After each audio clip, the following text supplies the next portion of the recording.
Bonjour à toutes et à tous, bienvenue dans cette nouvelle édition d'information en ce vendredi 1er novembre, jour de la Toussaint, férié pour les plus chanceux d'entre nous. On va commencer cette édition avec un mot de météo.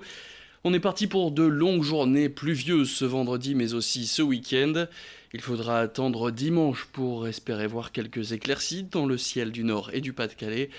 Attention aussi aux rafales de vent qui seront de plus en plus fortes au fur et à mesure de ces 3 jours. Des pointes cotées à 70 km/h dimanche, notamment du côté de la Côte d'Opale. Au niveau des températures, il va falloir sortir couvert, ça reste de saison. On va perdre quelques degrés au fur et à mesure de ce week-end. 14 degrés au maximum de ce vendredi, 13 degrés annoncés ce samedi et 12 degrés au plus chaud de ce dimanche. L'actualité maintenant, et qui dit nouveau mois, dit du changement dans votre portefeuille. Pour ce mois de novembre, en plus d'une énième évolution du prix du gaz, c'est l'assurance chômage qui va beaucoup évoluer. Toutes les explications, tous les changements, c'est tout de suite avec Rémi Desremaux. La réforme de l'assurance chômage, c'est le gros point sur lequel on va se concentrer en ce mois de novembre. Elle apporte plusieurs changements, des modifications qui vous concernent directement. Commençons premièrement dans ces nouveautés avec la durée de travail à fournir.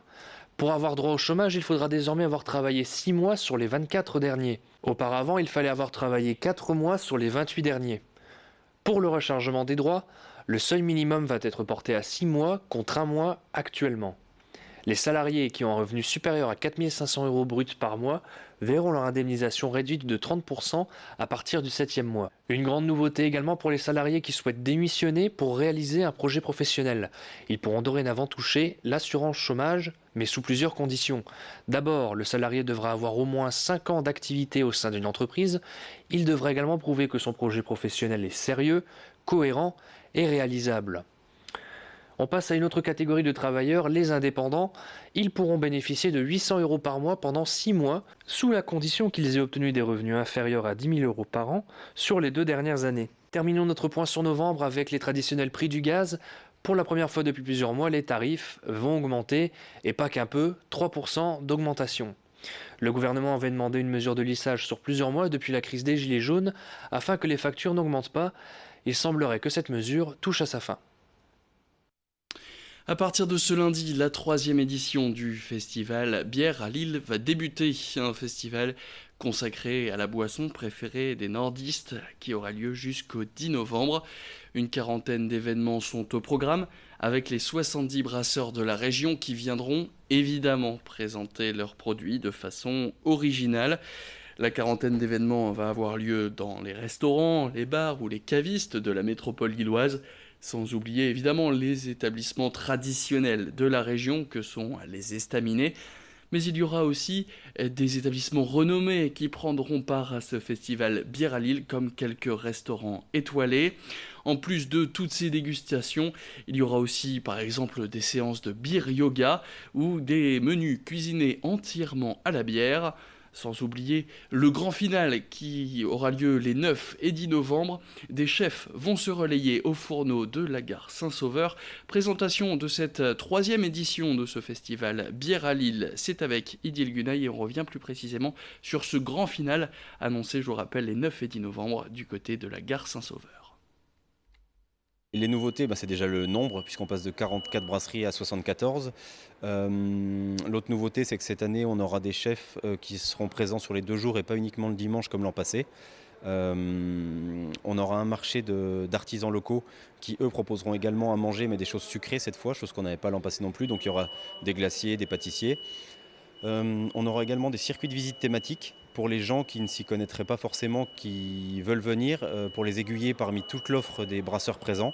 Donc on aura différentes thématiques, notamment un circuit pour les gens qui disent ne pas aimer la bière. On leur montrera que si, ne pas aimer la bière, ça ne veut rien dire, il y a forcément une bière que vous pourrez aimer.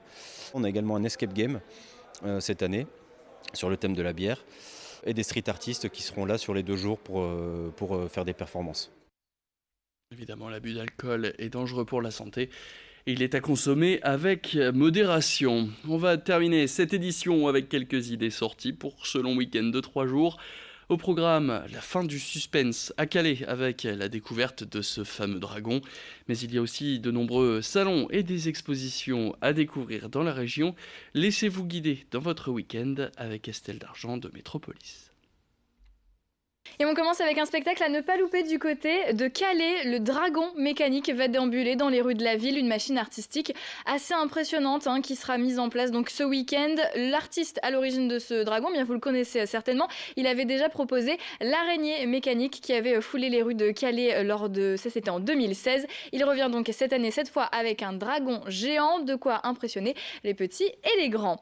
Coup d'envoi dans la métropole lilloise du salon Aménago, ça c'est à Lille Grand Palais. C'est parti pour 10 jours pour reconstruire, réaménager, rénover votre intérieur mais aussi votre extérieur. Il y aura aussi ce week-end des petits plus, le salon 100% déco à l'intérieur du salon Aménago et aussi le salon des 72 heures de la construction. Bref, pas mal de choses donc ce week-end autour de la décoration et du réaménagement. Tout ça, c'est à Lille Grand Palais. Ça y est, les parcs de la métropole lilloise ferment leurs portes pour la saison. Dernier week-end pour en profiter avec bien sûr pas mal d'animations pour l'occasion. C'est le cas du musée plein air, mais aussi du parc Mosaïque qui célèbre les couleurs de l'automne. D'ailleurs, si vous venez habillé en rouge, l'entrée vous sera gratuite. On termine avec un bon plan pour les amateurs de modélisme. Dimanche, le musée du terroir de Villeneuve-d'Ascq vous propose des trains, des petits trains, des locomotives à vapeur. Il y aura aussi des ateliers de construction de maquettes. Ça s'adresse à toute la famille et nous vous souhaitons un bon week-end. Allez, cette info santé avant de se quitter après la gastro, c'est au tour de la varicelle de faire son retour dans les Hauts-de-France. 3 foyers ont notamment été détectés par le réseau Sentinelle, notamment dans le cœur du Pas-de-Calais et dans le bassin minier, qui s'étend désormais vers la métropole lilloise et la Somme. Alors comme tous les virus, la varicelle ne nécessite pas la prise d'antibiotiques, il n'existe aucun médicament spécifique pour la guérir. Dans certains cas, votre médecin peut prescrire un traitement spécifique pour calmer les démangeaisons des éruptions cutanées.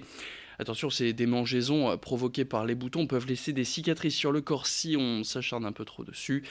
Les personnes atteintes sont contagieuses environ 48 heures avant l'apparition des boutons, ce qui signifie que la varicelle n'est plus du tout contagieuse une fois qu'elle se voit. C'est la fin de cette édition. Merci à toutes et à tous de l'avoir suivi. Dans le prochain quart d'heure, c'est Adrien Lanois que vous retrouverez pour l'information. Très bon vendredi à toutes et à tous.